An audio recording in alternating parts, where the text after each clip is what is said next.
Ndabasuhuje mwese mwifuje kujya mubana natwe mukadutera inkunga mu biganiro byacu bitandukanye tugenda ducisha ku Gisobanuro TV, amahoro n'imigisha birusheho kubana namwe kandi Imana ibishimire. Iki ni igice gishya dutangiye tugiye kujya tubagezaho amagambo y'ubwenge cyangwa se ijambo ryahindura ubuzima, aho uzajya wumva buri munsi ijambo cyangwa se inama ugomba kwifashisha kugira ngo urusheho kunoza cyangwa se urusheho kuba wakunguka ubwenge mu mirimo yawe ya buri munsi. Njye ndi Emmanuel kandi nizeye ko bizagenda neza. Gusa uyu munsi turarebera hamwe ijambo ryavuzwe n'umusore uherutse hano mu Rwanda witwa Ashton Hall, ubwo wamubonye azengurukana n'uwitwa Ashton Small cyangwa se Kagarara mu birori byinshi, ndetse nabo bagiye bazengurukana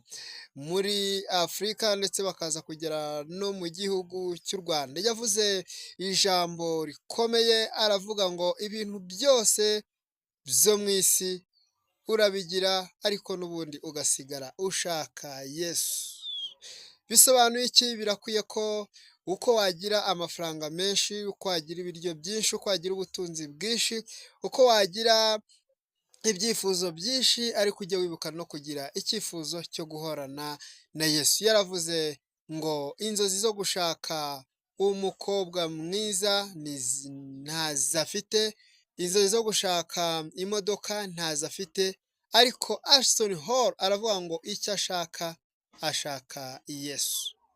Ese wowe ushaka nde? Iyi ni Igisobanuro TV. Njye ndi Niyonsaba Emmanuel. Hobe hobe.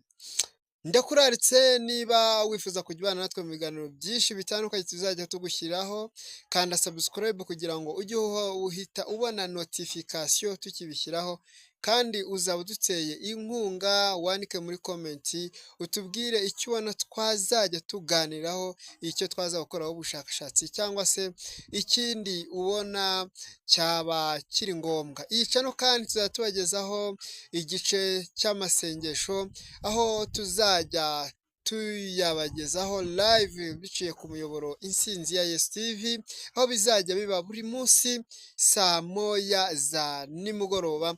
Urararitswe kugira ngo ujye ubana natwe kandi ujye urushaho kunyurwa n'ukuri ibyo ufite bikunezeze. Niba ubaye mu bibazo cyangwa se ukaba ufite ibigeragezo n'ibindi bikomere watewe n'iyi si tubamo, buri munsi turiga, dufite ibikomere byinshi, ibyo twatewe n'ubuzima, ibyo twatewe n'inshuti, ibyo twatewe n'abanzi, n'ibyo twatewe n'aho dukorera, cyangwa se n'ibindi byadukomerekeje tutazi aho byaturutse, ibyo twasiteho mu mayira tugenda, ibyo byose byadukomerekeje. Nakubwira ngo rero wowe ufite kimwe muri ibyo bikomere, humura, Yesu arahari, azakuruhura kandi azakomora. Niwe umara inzara n'inyota, kandi niwe ufite ijambo rikomeye ku buzima bwawe. Iby'abanzi bakwifuriza, iby'abakunzi bakwifuriza, ibyo umuntu wese yakwifuriza, ibyo byose Yesu niwe ubifiteho uburenganzira. Ndagusuhuje kandi nkwifuriza amahoro y'Imana, kandi ndakeka neza ko ibintu bizarushaho kuba byiza. Ngaho gira amahoro.